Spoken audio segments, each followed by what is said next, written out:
Hi listeners, Quinn here, putting this out front to let you know about the official Failure to Launch merch store. If you've ever wanted to wear or display space history, you can find clothes and posters at failuretolaunch.bigcartel.com. We've got all kinds of wonderful art like the Apollo Engineering Ronin, Jack Parsons Tarot card, and the First Orbital War 1988. If any of that sounds good to you, you can find a link below in the description. Thank you, and here's the show. We had a pretty large bang associated with the caution and warning now. As we have an apparent serious oxygen leak. 4, 3, 2, 1. Houston, we've had a problem. He's in a roll and he can't stop it. Performing an evasive maneuver. Okay, Houston, we've had a problem here.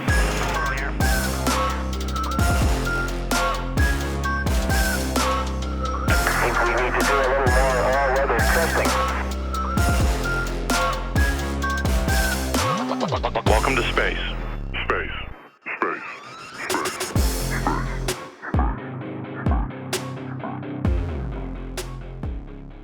Hello, listener, and welcome to Failure to Launch, the space history podcast where we take you through all the mistakes, failures, and explosions that made modern space exploration possible. We are your hosts, Quinn, he, him. Chris, he, him. And a corpse, Chris, he, him. And today we are finalizing our story on Viktor Ilyin, the would-be cosmonaut assassin. The cantankerous cosmonaut killer, if you will. Now, normally I would be asking how people are doing, but Corpse Chris, I feel like you may be kind of... Is this a cry for help? I am not blinking in Morse code. I am fine. The asynchronous blinking is just part of the charm. So, I know we chatted before, but I do hope that the finale of this topic will help kind of like perk you up after what sounds like a not great day. You can raise me up so that I can stand on mountains. So yeah, this is going to be part 2 of our series on Viktor Ilyin.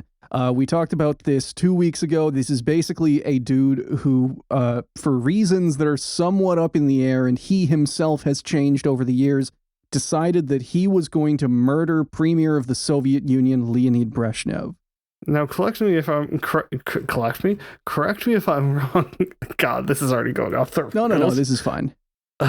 You know what? Just got this. I was going to ask how is his aim, but I think we're going to be introduced to the concept. Yes. Or lack thereof, rather. So, in part 1 of our series, we talked about the lead up to January 22nd, 1969, which is when the shooting takes place, when a young defector from the Soviet army, Viktor Ilyin, opened fire on an official motorcade carrying 8 cosmonauts and the Premier of the Soviet Union. There were also a couple of other high-up Politburo members in some of the limos. For a brief primer, the motorcade was happening to celebrate the successful missions of Soyuz 4 and 5, which had just achieved the first Soviet spacecraft docking and the first ever in history crew transfer in space. So basically, one spacecraft launched with 1 cosmonaut and one launched with 3, and then 2 of the people transferred over to the other one, and then they landed with 3 and 1. So a pretty big deal historically. Ooh. Now, in reality, the mission was not as big a success as Soviet propaganda made it sound, mostly because it nearly ended in disaster and fiery death. When the Soyuz 5 capsule carrying cosmonaut Boris Volynov re-entered the atmosphere the wrong way around, so it was flying nose first instead of using its heat shield. And the nose first approach is notably not built to handle re-entry heat. Now, correct me if I'm wrong, Quinn, but that's a bad idea. Actually, is this like one of those signs at the swimming pool, don't dive into the pool head first? That, but it's just a Soyuz capsule flying in nose first. We talked about it last time, but whenever he reaches the ground, as he's flying in, he can smell burning rubber. He can smell the seals of the hatch that is the only thing separating him from plasma death. I always wanted to be tea in a tea kettle. I've always aspired to become the broth. And thankfully, he did not die there. The spacecraft eventually swung back around and the heat shield did its job. However, the Soyuz then had parachute problems, which meant that it slammed into the ground way faster than expected. The soft landing rockets never fired, and Boris Volynov had all of his teeth basically like jogged loose. I don't think many of them actually fell out. There's a great picture we found where he's smiling, and you can see that his teeth, like, his upper and lower jaw must have clacked together pretty bad, because his teeth are, like, jagged. Are his teeth in open rebellion with the mouth? Which, like, I'm kind of surprised they would let him go out in public like that they wouldn't have immediately fixed that. Because Yuri Gagarin, we've talked about this, had a huge fucking gouge on his forehead, and they make up the shit out of that thing so that people wouldn't notice. So, yeah, anyway, Soyuz 4 and 5, an unmitigated, perfect success to be celebrated where nothing went wrong. And so big of a success that it was going to be celebrated with a huge ceremony in front of thousands of fans right in the heart of Red Square. It's a big deal. I'm so sorry, but I just have the mental image of them screaming, "Hey, fuck ass, get back here," and then just like powdering the fuck out of his face. Treating it like Warhammer miniatures, adding green stuff to his teeth to kind of fill in the cracks and just painting it over. Doing the equivalent of adding, 100 coats of lead belcher, but it's just regular face paint. He's just a pastiche of Yuri at this point. Ugh. Now, his face cannot move. He can only wave. Now, at the same time, we covered the troubled early life of Viktor Ivanovich Ilyin, his studies in geology, his conscription into the military, and what led him to decide to go AWOL from his base, steal a pair of pistols, and set out to assassinate the premier of the Soviet Union. Also, to be fair, we don't know entirely why he did what he did. Viktor Ilyin is still alive, living in Russia, and has given multiple reasons over the years. He changes his story somewhat frequently, and depending on who he's talking to. Most recently, he says he planned to kill Brezhnev years in advance, and he only joined the army voluntarily as a way to get training and weapons. This version of Ilyin was a principled anti-communist patriot who wanted to use the publicity from the killing the premier to put the system on trial and introduce social programs that would lift all Russians, brackets and only Russians, out of poverty and stagnation. Can you guess who he was talking to? It's Russian state media. Yeah, I fucking hate it. Yeah, very, very convenient. At the same time, can't judge him too much because, as we've talked about on this show, everybody was changing their story as soon as the Soviet Union became Russia. Every single space figure, Vasily Mishin, anyone who was still alive was immediately writing their memoirs about how perfect and blameless they were. I was the sacrificial lamb here. Oh, you cannot possibly fault me. It was everyone else who was stupid. I've never done a stupid thing in my life. I was simply God's perfect oaf at the perfect time. I was taken advantage of. My only failing was not stopping everybody else from being so stupid. Now, the other story, and the one I am more likely to believe, is that Ilyin was pissed that military conscription had derailed his dreams of becoming a geologist, and that was mixed in with disillusionment from the Soviet army invading and occupying Czechoslovakia in a so-called policing action. We talked about this last time. This is basically kind of par for the course with the Soviet Union of anytime a Warsaw Pact country tries to get a slightly more, like, liberal in the sense of less authoritarian communist government, the Soviets slap that shit down immediately. Regardless of the exact reason, Viktor Ilyin found himself standing outside Borovitsky Gate in Moscow in a stolen police uniform, ready to kill. It is I who is made in God's image, not you, Brezhnev. Prepare to fight. I know we talked about this last time, but he really is like Agent 47 from Temu because he doesn't have the silver ballers. He's got dual-wielded Makarovs. And to my knowledge, he does not have extra ammo. He's got the 16 to 18 bullets in those guns. Now, as with last time, I will mostly be relying on a couple of articles about this incident from journalists like Anatoly Zak, as well as a few chapters of the book Into the Cosmos. As always, all links will be down below in the show notes. The attack. At 2:15 p.m. on January 22nd, 1969, Viktor Ilyin... I stand out of the crowd. Yeah, you gotta love whenever a script has an exact hour-minute marker, you know that something good is gonna happen.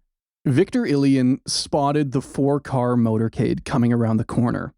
It was obvious who the first car was carrying. It was a convertible, and the triumphant crews of Soyuz 4 and 5 were exposed and waving to the crowd.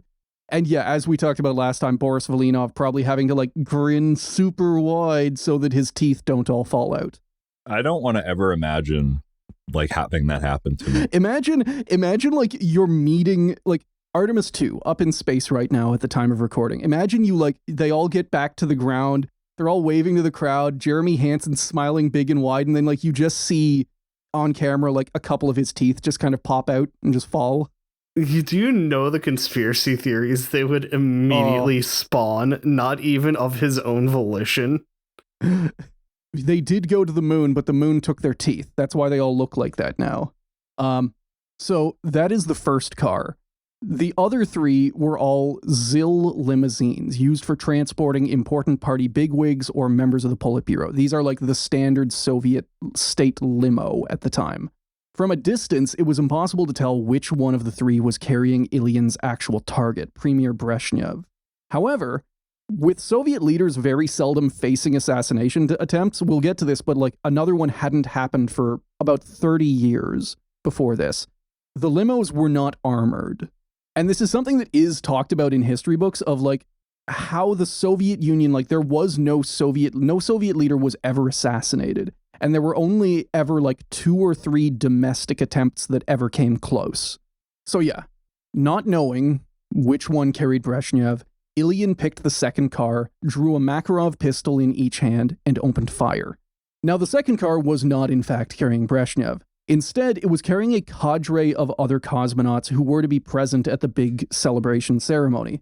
There were 4 of them in the car: Alexei Leonov, the man who conducted the world's first spacewalk; Georgy Beregovoy, the cosmonaut who had solo piloted the earlier Soyuz 3 mission; and Valentina Tereshkova and Andriy Nikolaev, the first woman and third man in space respectively. Also the first space traveler married couple. They got hitched in 1962 after their missions. They had a daughter, and then their marriage immediately secretly fell apart, though they had to stay together for state propaganda purposes. Awesome. Which means that by 1969, they are fully we have to stick together for the kids. Replace that with, we have to stick together for the state. I love that so much. Hi, would you like to meet my bitch husband? Hi, here's my whore wife. Brackets in space. In space. Now, and yeah, oh no, I love any to imagine longtime the hate listeners happening know here. my burning hatred for Valentina Tereshkova. Very swift cliff notes on that. The first woman in space is also most of the reason why Russia's anti-gay bills exist today. She is in the Duma and is a fucking fascist. Hooray! Astronaut politicians, it turns out, tend to be more on the bad side than good. Not even lowercase. No, this is full-throated. Yes. So all 4 of these cosmonauts were veterans of earlier space flights, as spanning Vostok, Voskhod, and Soyuz missions. Ilyin fired 16 shots in the span of a few seconds, impressively managing to hit the limo 14 times. The limo's driver, Ilya Zharkov, was killed instantly. None of the cosmonauts were hit, though Beregovoy was sliced by flying glass as bullets shattered the car window. This slices his neck, but it doesn't seriously injure him. Wait, hold up. He actually got 14 rounds on target? 14 out of 16. And as we will talk about, those 2 missed shots also found a target. And he's dual-wielding the pistols that he has no training to use. That's why I say, impressively managing to hit the limo. He gets 90% accuracy. Well, I assume he's pretty close to the limo, though. I was going to say, he is the agent here.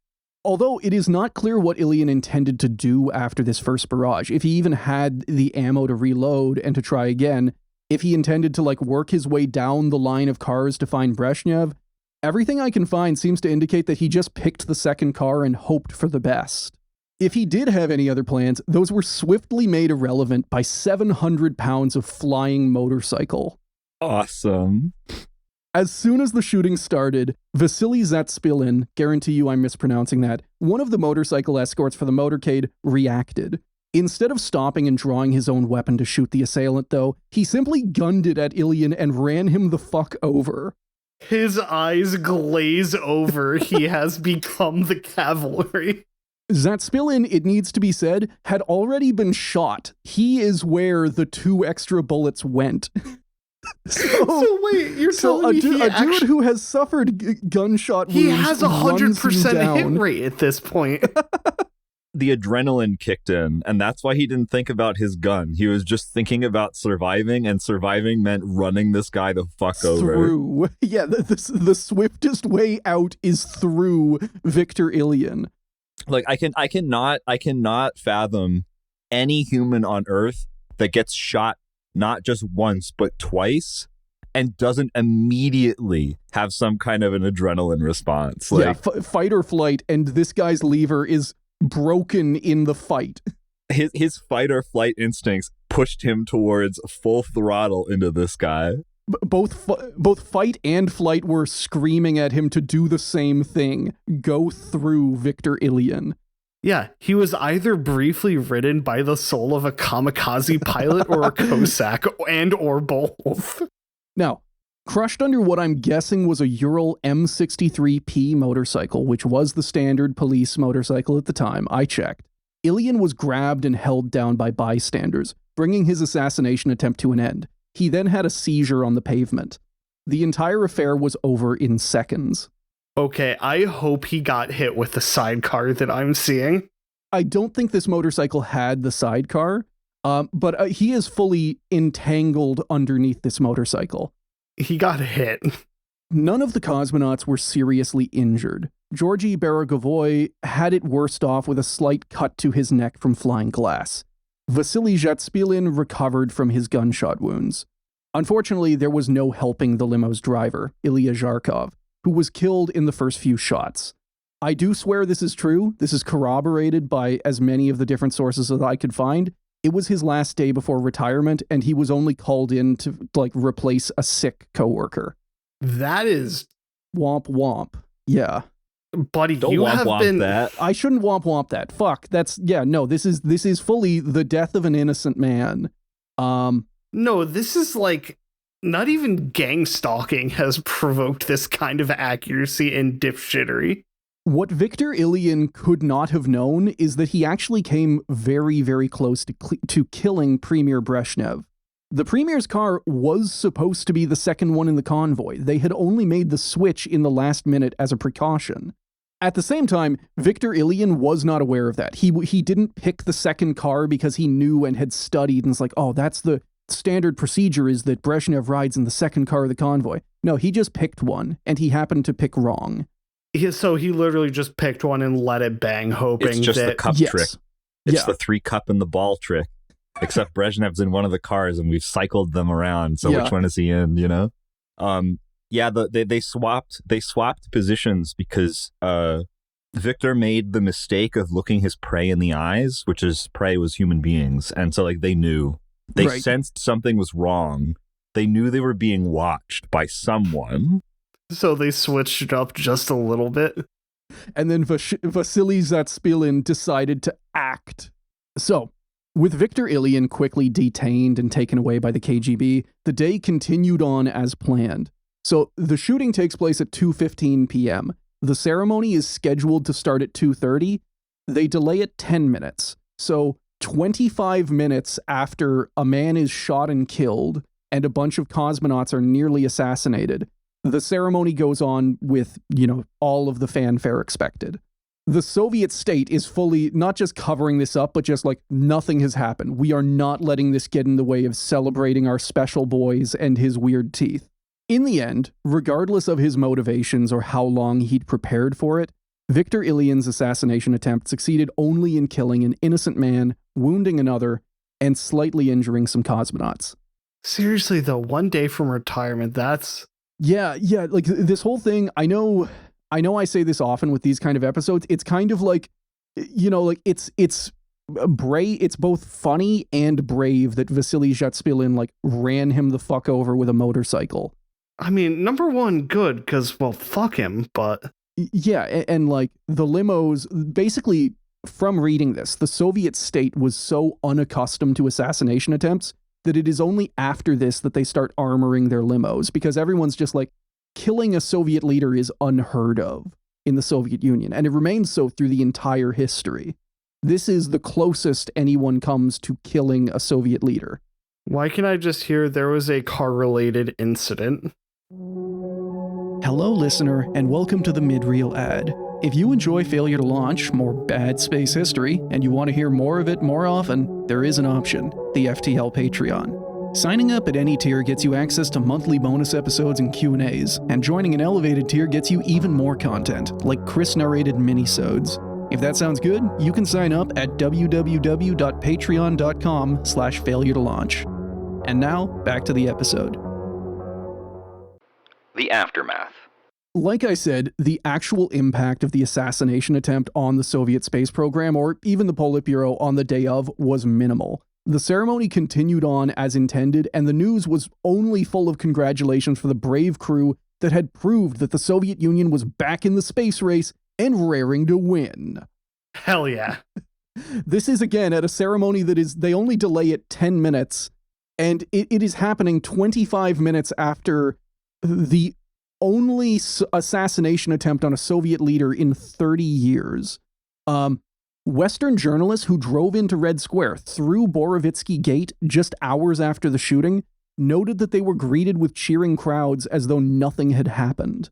Yeah, nothing had happened. Yeah, no, of course not. Just one of the vehicles in the convoy backfired 14 times and they were on their way. So, you know. Vasily Zhetspilin not being able to go to a hospital because nothing happened, capital N, capital H. Sorry, Mr. Zhetspilin, your injuries are not service-related. That is the most fuck-ass thing they could say. You accidentally discharged your firearm into your arm twice. How could you? Making him pay for damage to his motorcycle. That's it. Get me a second Makarov. So this is from a New York Times article published on January 24, 2 days after the shooting. Quote, newsmen recalling the televised rally at the Kremlin's Palace of Congresses, where the astronauts were honored immediately after the shooting, commented today on the outward calm displayed by the astronauts and officials on the dais despite the alarm that must have followed the attack.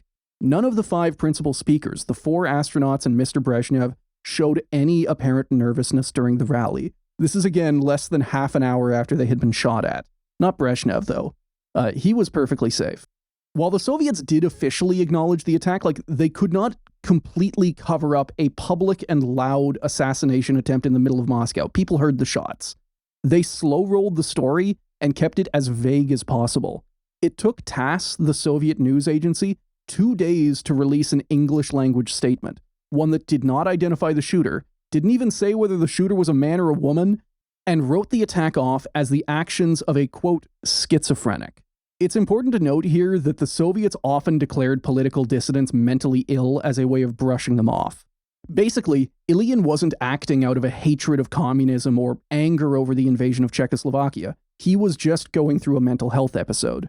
They never mentioned Brezhnev or that this attack was an assassination attempt. It was purely framed as a man lashing out in random violence. Also, the term schizophrenic was routinely used by the Soviets not to specifically talk about schizophrenia, but just as a general catch-all term for someone who is mentally ill. Or in most of their cases, it was the main thing they're going for is the only people who could oppose the Soviet Union are mentally ill. I mean, this was the same also thing the you see era. as leftism is a mental illness kind of thing. It's just a way of brushing anyone you don't like off as crazy. This also was the era of kind of just putting down people with mental illnesses. Oh yeah, absolutely. Completely they're undesirables and stuff. Yeah. It's obviously, again, like you said, the only reason why you would deny our system. Obviously, something's not firing up there. So, Viktor Ilyin was detained at the site of the shooting after being disentangled from Zhetspilin's motorcycle and taken to be interrogated by the KGB. This was actually recorded and conducted by the head of the KGB and future leader of the Soviet Union, Yuri Andropov. Brackets, he is one of the 2 Soviet leaders who lasts less than a year. After Brezhnev, I think Andropov and Chernenko, they both get into power and then immediately die. Oh, God. And then there is like a 2-year period where like the Soviet Union is just rotating consistently through leaders before Gorbachev takes over. And this interrogation by Andropov is recorded. This recording survived the fall of the Soviet Union, and we're going to take you through what was said. For clarity, I found this on different Russian language sources and translated it. So the translation may not be perfectly accurate, but the sentiments and the words are there. Andropov asks Ilyin, "Why did you decide that you're the chief judge and that you should decide this matter with a pistol in your hand?" A person should live, not just exist. Ilyin replies. "And what does it mean to live?" The chief security officer asks. People live these days, adapting as best they can. Everyone takes what they can, down to the last screw and bolt. Some kind of negative process is underway in society. Maybe that's all true, but the means you've chosen don't seem to solve these very problems. Andropov countered. Killing the general secretary means a new person must take his place. So who, in your opinion, should that person be? The most decent person, I believe, Suslov. Why do you prefer Suslov? Because people consider Suslov the most outstanding figure in the party at the moment. And to anyone who knows anything about Soviet politics, this explanation is, to put it simply, bug-fucked nuts. The Suslov that Ilyin is talking about is Mikhail Suslov, the man who was the senior secretary for ideology of the Soviet Union from 1948 to 1982. This man is basically the Pope of communism, and he is the hardest hardliner to ever exist. This is a guy who formed an entire, like, covert opposition party to Khrushchev because he hated de-Stalinization. Oh, so he wanted to go the complete opposite way. Yeah, this dude represents, in the sense that, like, every different country has political wings. This dude represents the far right of the Soviet system. He is still a communist, but he represents, like, we need to go as hardline as possible. No more reforms. No more liberalization. You cannot imagine a more hardline and conservative Soviet politician than Mikhail Suslov. He was the original MAGA communist. Yeah. That is a sentence. The idea of Viktor Ilyin believing that if he replaced Brezhnev with Suslov, that it would result in liberalization and, like, reform is laughable. This is like if you decided to kill Hitler and then hope that, like, Goebbels would be a calm moderate to kind of right the ship. So long story short, most people doubt that this is actually Ilyin's motivation. There's a bit of debate as to why exactly he did what he did. We covered parts of this in part 1. But whenever it comes to mentioning Suslov, the general understanding is that he was just trying to start shit among the Politburo. Just stirring the pot. Exactly. He was just telling Andropov, like, oh yeah, I totally did this on the orders of Mikhail, like, leaning into the microphone, Mikhail Suslov. He's totally cool, and I am glad. Just dropping every accent that he may have. Yeah, he's just listing off, like, why did you do it? And he's just listing off every single Politburo member by name. Again, though, I cannot stress enough that basically in this interview, he is saying, I wanted to kill Brezhnev so that the brave, moderate leader Mikhail Suslov could take over. Meanwhile, Mikhail Suslov is the Pope of communism and will absolutely, like, excommunicate anyone who doesn't do socialism his way, which is, you know, as authoritarianly as possible. Peak infighting. Yes. Now, nothing happened. Suslov kept his job until he died 13 years after this, and he even outlasted Brezhnev. You will also notice that this version of Ilyin differs significantly from the version he currently presents himself as. Currently, he pretends that he was a diehard anti-communist patriot for Russia, and that he had a plan to use the trial after killing Brezhnev to lay out a bunch of proposed reforms for the Soviet Union, basically pulling a Nikolai Kovalchich. He didn't have the hat, that's why he couldn't even say flying machine. Yeah. Yes. He's in the stolen police uniform, except he just has a top hat, and then he's got the police beret on top of that. Eyes lightly aglow. Again, I cannot help but think of Nikolai Kovalchuk. Like, that entire story could be a Team Fortress 2 comic, and it would fit perfectly. You've got a traveling clown who blows up the Tsar and then invents rockets in prison. Just gently rolls a grenade up to his nuts. I heard it on a different show, but I still love that whole, like, especially for me, how like it was set up as this perfect one-liner, like 1-2 punch of like, oh, thank God I'm alive. The detained bomber is like, don't thank God yet. And then the other bomber like is being set up perfectly. He like if he throws the grenade and kills him, that's awesome. But he proceeds to like dribble it off of his foot and it kills both of them. Yeah. Hey, shit ass. Blows up grenade in my own hand. Killing everyone. Think fast, chuckle nuts. A type of compounding failure of the situation that only two Chris's could achieve. Oh, trust me and you, we could have orchestrated some shenanigans. After being interrogated, Viktor Ilyin was deemed insane and shipped off to a sanatorium. This again was not uncommon for the Soviet Union. Quote, "The state treated Ilyin's act not as a crime but as a disease. He was declared insane, a convenient and common diagnosis for political dissidents, and confined to a psychiatric hospital for nearly 2 decades. By medicalizing his dissent, they stripped it of its political meaning. He wasn't a rebel with a cause, he was just a patient with a malfunction. The system had identified the virus and quarantined it. Case closed." And yeah, this is common at this period in the Soviet Union. This is a way of basically taking legitimate opposition, regardless of like the different causes that Ilyin claims, and basically just boiling it down to, no, he's crazy. The only people who could possibly not like us are crazy people. Now, Viktor stayed in that hospital until 1990, when he was released. He is actually still alive now, living on a state disability pension in a small apartment in St. Petersburg. He's still alive? He's still alive. Well, so this happens, he's born in like he's born during World War II. Oh, gotcha. So he's not that old. I think he's in like his 80s now. Now, I wanted to finish this up with a part of the story that doesn't often get covered. The impact of Viktor Ilyin's assassination attempt on how the Soviet Union presented its cosmonauts from that point onwards. While Ilyin only killed the limo's driver, it's up to luck that some or even all 4 of the cosmonauts in that limo weren't also killed. If he had wanted to, he could have shot at the other 4 cosmonauts riding 1 car ahead, exposed to the crowd. Even in the official version of the story, a crazed gunman had been able to get close enough to attack a motorcade carrying 8 cosmonauts and several of the most powerful men in the Soviet Union. This is like a security fuck-up, and no matter how you paint it. It pointed to vulnerability, or the Politburo not taking security seriously, even with its favorite propaganda figures, the cosmonauts. These kinds of attacks just didn't happen in the Soviet Union. The most recent homegrown threat had been in 1931 against Stalin, almost 40 years prior.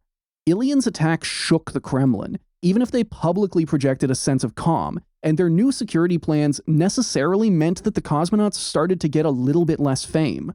From Into the Cosmos, quote, "Following this incident, top Soviet leaders no longer attended public welcoming ceremonies for returning cosmonauts. The political status of public space events was downgraded. The cosmonauts no longer stood on the mausoleum next to the country's leaders. The cosmonaut became less visible as a symbol of political power and more visible as a profession," the historian Kathleen Lewis has written. And like, Viktor Ilyin was not the only factor in this shift, to be honest. By 1969, some of the propaganda sheen had started coming off of the cosmonauts. Like, remember, up to this point, especially starting with Yuri Gagarin, they are presented as godlike. They are presented not just as like brave people doing cool stuff. They are being taught to kids as like, this is the perfect person. You need to grow up and be like Yuri. Yeah, you got to play the astronaut games. Well, I can't remember the exact name of it, but you know what I'm talking about. You want to play fucking Red Rover? No. Yuri plays Manhunt. And that's actually going on in Soviet schools of just like, Well, actually, Yuri prefers to eat his mushed peas first. Get your order right. Slapping baby food out of an infant's hands. It's just like, no, that is not what Yuri would have wanted. But by 1969, cosmonauts are losing that superhuman kind of aura. Especially, like, you know, the propaganda arm is never flat out admitting we are behind in the space race. But average Soviet citizens can pick up on it. Especially because Soviet missions after Soyuz 1 and the death of Vladimir Komarov, they kind of stopped for like a year. And meanwhile, news is filtering in about successive Gemini launches, Apollo launches. America is making progress, and anyone can see that, like, by this point, NASA has fully pulled ahead in the space race. By 1969, the greatest of all cosmonauts, Yuri Gagarin, had died about a year earlier in a training jet crash. Star City was no longer the Soviet, like, the place to be for the elites, for the artists, for the rich kids of Moscow. Even worse, people were falling out of love with the cosmonauts as celebrated exemplars of the ideal Soviet citizen. If the science of space travel had been perfected, like the newspaper and the radio said, then why was it so impressive to be a cosmonaut? Didn't they just ride around in their spacecraft on autopilot like Belka and Strelka? What made their job so difficult that they all became automatic heroes of the Soviet Union? Like, people are kind of, and this gets to the point, there's a great example where Yuri Gagarin is giving a speech at a Komsomol event, basically like a Soviet youth league kind of thing, and people are heckling him, asking like, yo, what the fuck did you actually do? And then Yuri gets mad and storms out of the meeting. Hey, why'd you walk off and they called me stupid? And that's hilarious, but understand that that would never have happened in 1962. You know, by 1968, 67, 68, that's becoming somewhat acceptable, only because this gradual erosion of the perfect cosmonaut Superman has happened. Also, there was the fact that all of the cosmonauts were very clearly living it up in like supreme luxury at a time when, you know, the Soviet Union is going through stagnation under Brezhnev. The promise had always been that the cosmonauts were Soviet perfection made manifest, and that all the perks and celebrity they enjoyed would soon be spread to the entire populace. The cosmonauts weren't actually privileged, they were just a few years ahead of the curve. You'll get your own limo soon. They're just doing the baiting testing, that's all. Basically, yeah, like the cosmonauts are just working out the kinks, you'll get it soon. But we are 5 years into the Brezhnev stagnation years, and that promise does not fucking work anymore. Space historian Slava Gerevich described the public's reaction to Soyuz 4 and 5, the missions that were being celebrated, specifically like this, quote, "Although the flight was touted as a complete success and the accident was hushed up as usual, rumors spread quickly. A popular joke, an elaborate pun on the cosmonauts' names, portrayed the four cosmonauts as hanging about, slacking, doing zilch, barely landing. The public no longer saw the difference between true accomplishment and a failure dressed up as a success. We've reached, like, boy who cried wolf territory." If you show them what was up with the Skylab work schedules. But, like, the propaganda is lying over and over and over and telling everybody, like, every mission went perfectly. Even Soyuz 1, the Soviet propaganda says that the mission went completely fine right up until the end, when a accident that had no cause and no way of preventing it happened, and that's tragic. R.I.P. And anyways, moving on. And, like, by 1969, the Soviet people have kind of caught on to this, that every mission is a perfect success, and then they hear rumors about how Boris Volynov almost burned to death, and they notice that he's kind of smiling weird now. After this, cosmonauts never entirely lost respect in the Soviet Union. They just stopped being deified heroes and started being really qualified workers. They didn't get huge Red Square ceremonies. They gave talks at schools and youth organizations, which is basically similar to how astronauts are today. You know, like, you are more likely to see an astronaut in person at a high school gymnasium than anywhere else. And at the same, I don't necessarily think that's a bad thing, you know? I gotcha. Astronauts, if they are not flying in space, I think one of the best things an astronaut can do is being, like, an effective science communicator, because they are obscenely trained and obscenely educated. But anyway, guys, That is the weird and kind of meandering story of Viktor Ilyin, the would-be assassin who nearly gunned down 4 cosmonauts with akimbo Makarovs. How are we all feeling? Wonderful. That hell of an attempt to whip out the dualies and just start fucking ripping shots into a crowd of cars. Yes. Just pick the second car at random, hope that it's the right one. Hope it's Brezhnev, get T-boned by a motorcycle going fast as hell. Think fast, fucko, as a 700-pound motorcycle bears down on you, driven by a guy with 2 gunshot wounds.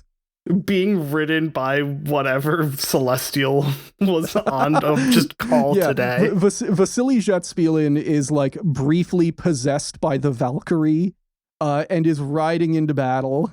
Screaming a language he doesn't know. While at the same time, like, for all of the, Boris Volinov, for all of him getting all of his teeth jogged out and having to drink soup for a month, at the same time, a lot of people injured, 1 man killed. Hey, he probably became a soup master at that point. He could tell you where everything good in Russia is. You have to make the most of a bad situation. Maybe you just get really into soup now. Maybe you just like Boris Volinov just becomes the soup guy on the team. Would you like to try my broth? Also, I know I didn't talk about this before, and we will be talking about Boris Volinov as well in the future, because he is involved. His other mission into space is also all kinds of fucked up. Hell yeah. As well, he is the first Jewish person in space. That is another one of his firsts. It's just always more shenanigans. Yes, and he is also involved in what might be, I don't know if an American one happened before, possibly a Skylab one, but he is involved in the first Soviet mission that is canceled because of a medical emergency. Brackets, because the air in the Salyut was so foul that it poisoned them. Who forgot to flush before leaving? So yeah, listener, I know that this is a little bit of a shorter one. However, this whole series, this has kind of been a weird series. It was one that I didn't want to cram into one episode, but I think it kind of wound up being like 1.5 episodes worth. Still, we hope that it has been fun for you, learning about this weird moment in space history, as well as taking a brief dive into Soyuz 5, a very near disaster in space history. One that, I make my little jokes and whatnot, but very, very close to being one of the few in-mission space fatalities. And I'm very happy that it did not go worse. Yay! Yay! Yay! And yeah, with that, thank you for listening, and goodbye. Goodbye. Adios. Thank you for listening to another episode of Failure to Launch. A big shout out to all of our top tier patrons. Our cyborg cats are Asha Rin, Boss, Kataiga Reptile, Charlie, Comrade Sleepy Bro, Daniel F, Graham E, Jesselyn T, George 2, Spock's sleek spaceship slides sedately circling the solar system, Joss, Kamo, Lane of the Wired, Matt, Mobius Striptease, Murray Motorsports, Mysterious Stranger, Numbered Negative, Oil Drum, Pat, Paul C, Rare Scrungle Spingus 3rd Edition, Skylab Bricks, Source Force, Spectre Cohen, Tortilla Baron, Vivek D, and Wingsmith. Our space dogs are A Union Thug, A. Blinken, Akiogo, Ariel Badger Release, Agent Carter, Alex, Alice N, Andrew K, Angie, Angry Old Man Yada Yada, Anthony C, Atomic Hobbit, Autofox, Avocado Assassin, Baron M, Batbay, Ben L, Big Meg, Binary Badger, Beamy, Boomzilla, Boring Brian, C, Cantaloupe Was Taken, Chainsaw Snuggling, Charlotte M, Chris K, Christian K, Clay M, Cole C, Captain Lag, Daddy Bongo, Daniel, Darth Baby, David L, Does Smiley, Dom K, Drain Bandage, Dr. Shockmaster, Duke of New York, Hank, Aaron, Eric J, FBH, Fractal Moonlight, Furious Luddite, George B, Grant K, Griffin, former snow shoveler of Burger King, Heiko S, Howell's Moving Pictures by Rush. I heard Stephen Miller is a pedophile. Isn't that crazy? I hope you have a good day.